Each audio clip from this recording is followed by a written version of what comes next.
जय हिंद। Welcome to today exam classes दोस्तों। जी हाँ दोस्तों, आज के इस वीडियो में हम इंडिया जीके से संबंधित कुछ मोस्ट इंपॉर्टेंट क्वेश्चन करने जा रहे हैं जो आपके LDC forest guard second grade exam teacher 2022 के अंतर्गत पूछे जाने वाले मोस्ट इंपॉर्टेंट क्वेश्चन है दोस्तों। अगर आप भी इनसे जुड़ी बड़ी भर्ती परीक्षा LDC forest guard second grade teacher exam 2022 की तैयारी कर रहे हैं तो इस वीडियो को लास्ट तक जरूर देखिएगा, क्योंकि आज की इस वीडियो में हम इंडिया के ऐसे टॉप क्वेश्चन करने जा रहे हैं जो बार बार इन एग्जामों में रिपीट होते हैं तथा बार बार गत वर्षों में पूछे गए मोस्ट इंपॉर्टेंट क्वेश्चन है दोस्तों। तो हमारे साथ लास्ट तक बने रहेगा, वीडियो को जरा भी स्किप ना कीजिएगा दोस्तों। तो चलेगा आज के इंडिया से जीके से संबंधित कुछ मोस्ट इंपॉर्टेंट आपके सामने। पहला क्वेश्चन, भारत के सर्वोच्च न्यायालय के न्यायाधीश के लिए नियुक्ति योग्य होने के लिए किसी व्यक्ति को उच्च न्यायालय में कितने साल तक अभ्यास करना चाहिए? तो इसका सही आंसर हो जाएगा option number A is correct. Bharat के सर्वोच्च न्यायालय के न्यायाधीश के लिए नियुक्ति योग्य होने के लिए 10 साल तक उच्च न्यायालय में अभ्यास करना आवश्यक होना चाहिए। कितने साल तक? 10 साल तक अभ्यास करना आवश्यक होता है।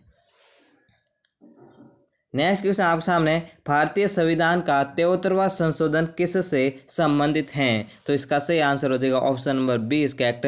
भारतीय संविधान का 73वां संशोधन है वो 1992 में हुआ। ये पंचायती राज व्यवस्था से संबंधित हैं। किससे संबंधित है? 73वां संशोधन। भारत में 73वां संविधान संशोधन 1992 है, वो पंचायती राज व्यवस्था से संबंधित हैं। नेक्स्ट क्वेश्चन आपने, नेसेट किस देश की संसद का नाम है? तो इसका सही आंसर हो जाएगा option number A is correct. Knesset है वो इजराइल देश की संसद का नाम है। नेसेट इजराइल की एक सदनीय विधायिका का नाम है। ठीक है, किसकी एक सदनीय विधायिका? किस देश की? इजराइल देश की। कौन सी? नेसेट संसद।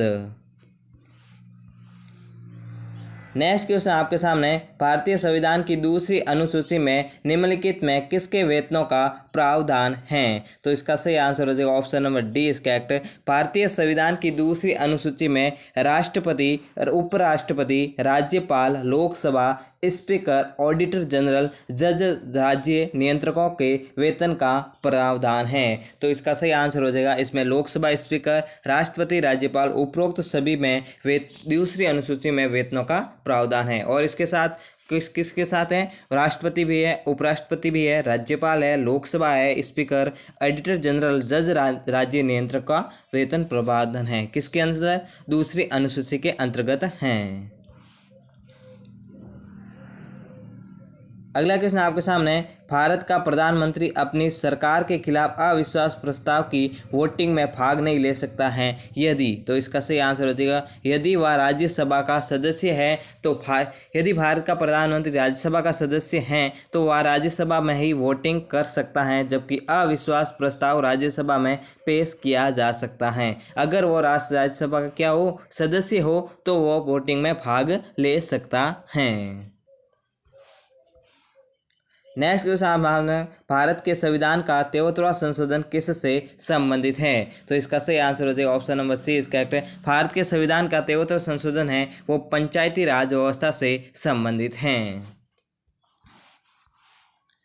नेक्स्ट क्वेश्चन आप सामने, भारत के संविधान के अनुसार नागरिकों को कितनी स्वतंत्रताएं दी गई हैं? तो इसका सही आंसर हो जाएगा option number A is correct. Bharat के संविधान के अनुसार नागरिकों को कुल 6 स्वतंत्रताएं प्रदान की गई है। आपको 6 स्वतंत्रता बता देते हैं। विचार और अभिव्यक्ति की स्वतंत्रता, शांतिपूर्ण सम्मेलन की स्वतंत्रता, संघ के निर्माण की स्वतंत्रता, भ्रमण की स्वतंत्रता, व्यवसाय की स्वतंत्रता तथा निवास की स्वतंत्रता। ये 6 प्रकार की स्वतंत्रता प्रदान की गई हैं। किसके?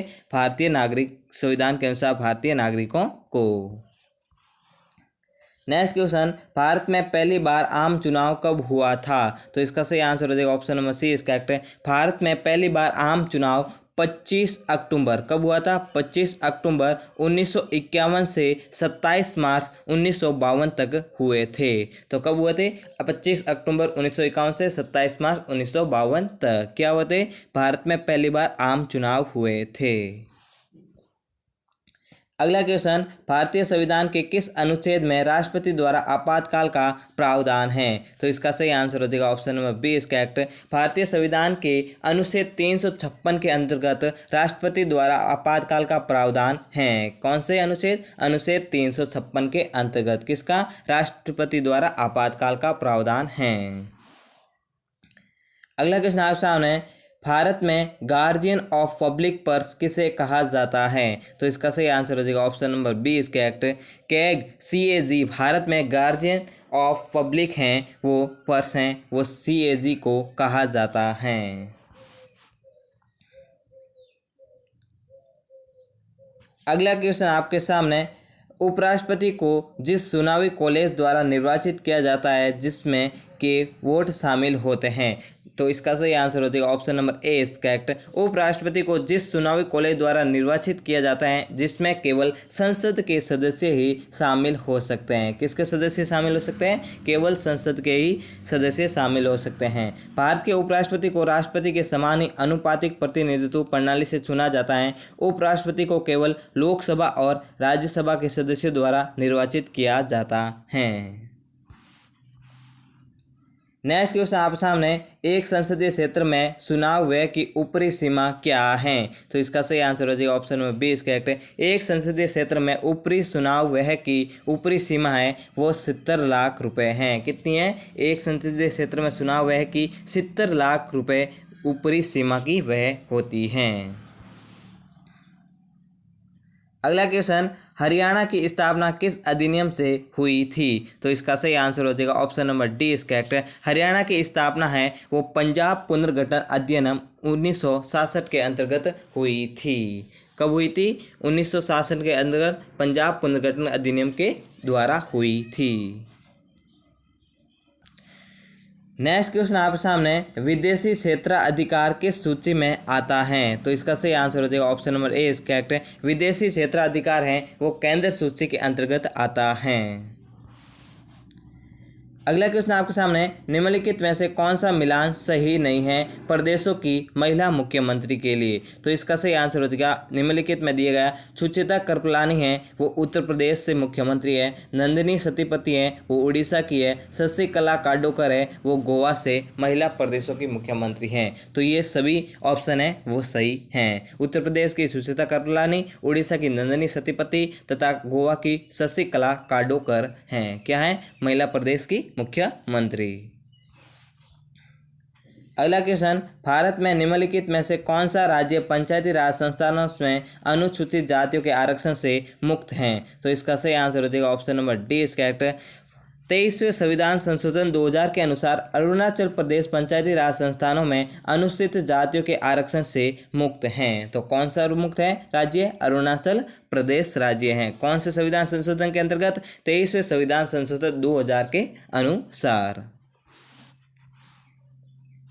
अगला क्वेश्चन आप सामने, निम्नलिखित में किसके द्वारा फेडरल कोर्ट की स्थापना हुई थी? तो इसका सही आंसर हो जाएगा option number D is correct. निम्न में से भारत सरकार अधिनियम 1935 के अनुसार फेडरल कोर्ट की स्थापना हुई थी। कब हुई थी? भारत सरकार अधिनियम किस कोर्ट के द्वारा? 1935 में किसके द्वारा फेडरल कोर्ट की स्थापना है वो भारत सरकार अधिनियम के द्वारा की गई थी। तो इसका ऑप्शन राइट हो जाएगा option number D is correct. Next question आप सामने, बारदोली सत्याग्रह के फलस्वरूप किस महान नेता का जन्म हुआ था? तो इसका सही आंसर हो जाएगा option number C is correct. Bardoli सत्याग्रह के स्वरूप वल्लभ भाई पटेल महान नेता का जन्म हुआ था। किस नेता का जन्म हुआ था? वल्लभ भाई पटेल का हुआ था। तो इसका ऑप्शन राइट हो जाएगा option number C is correct. Vallabh Bhai Patel. किस सत्याग्रह? बारदोली सत्याग्रह।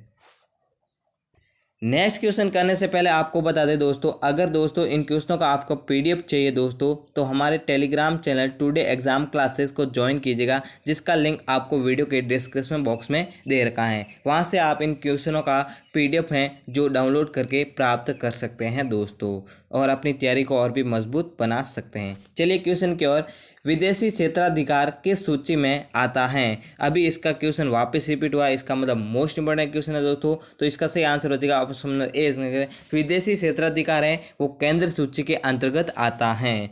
क्वेश्चन को ध्यान रखिएगा दोस्तों।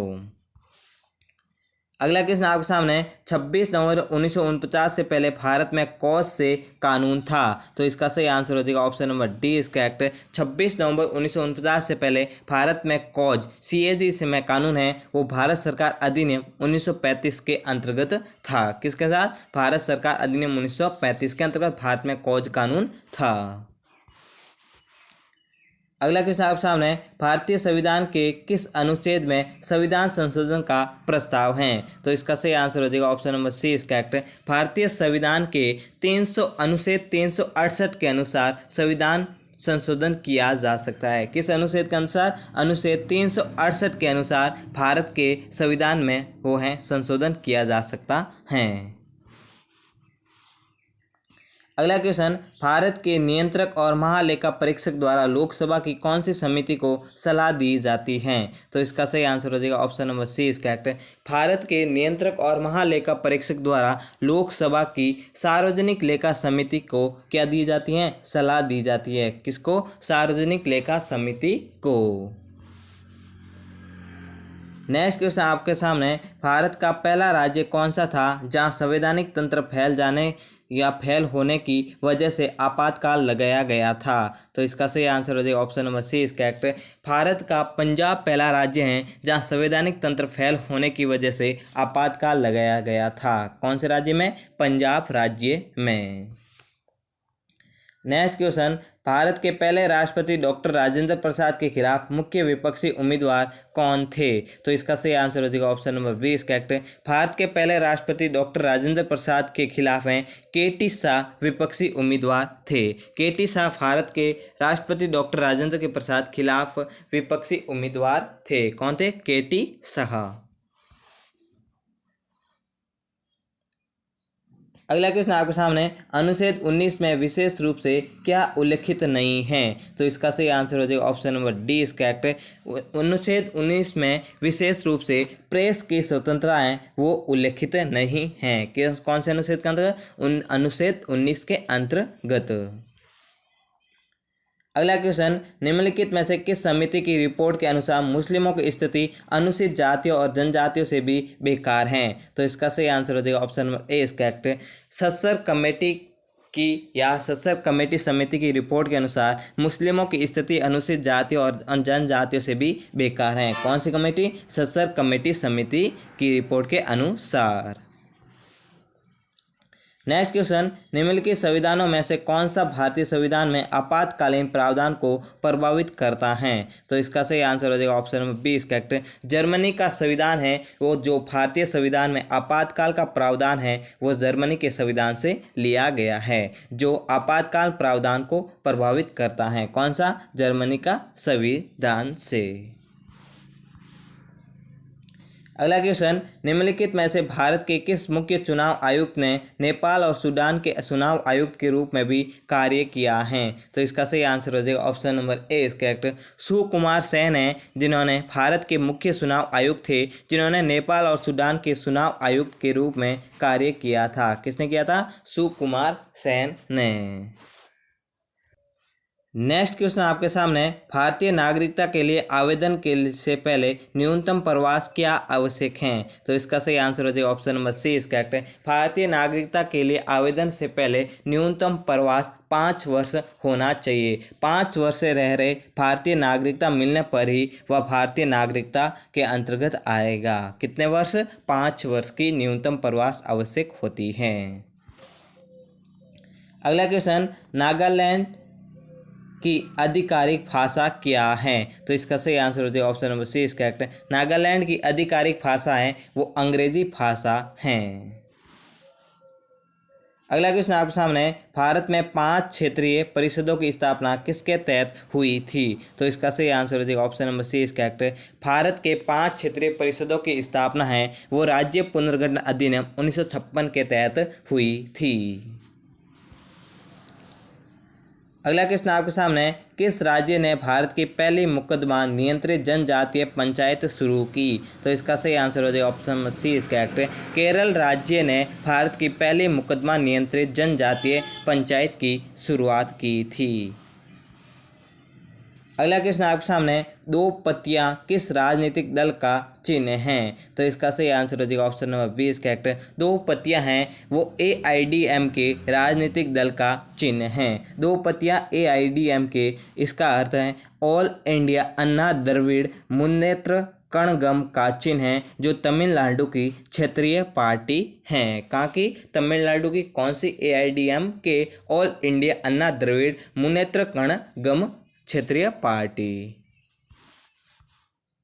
अगला क्वेश्चन आपके सामने, सीमा प्रबंधन प्रभाग किस मंत्रालय के अंतर्गत आता है? तो इसका सही आंसर हो जाएगा option number D is correct है। सीमा प्रबंधन प्रभाग है वो गृह मंत्रालय के अंतर्गत आता है, जो एक ही अति महत्वपूर्ण भाग या प्रभाग है। किसका? गृह मंत्रालय और किसके अंतर्गत? सीमा प्रबंधन प्रभाग के अंतर्गत। अगला क्वेश्चन आपके सामने, दूसरे प्रशासनिक सुधार आयोग के अध्यक्ष कौन थे? तो इसका सही आंसर हो जाएगा option number A is correct. दूसरे प्रशासनिक सुधार आयोग के अध्यक्ष हैं वो वीरप्पा मोइली थे। कौन थे? दूसरे प्रशासनिक सुधार आयोग 21 अगस्त 2005 को बनाया गया था। कब बनाया गया था? 21 अगस्त 2005 को बनाया गया था, जिसके अध्यक्ष हैं वीरप्पा मोइली थे। कौन थे? वीरप्पा मोइली थे।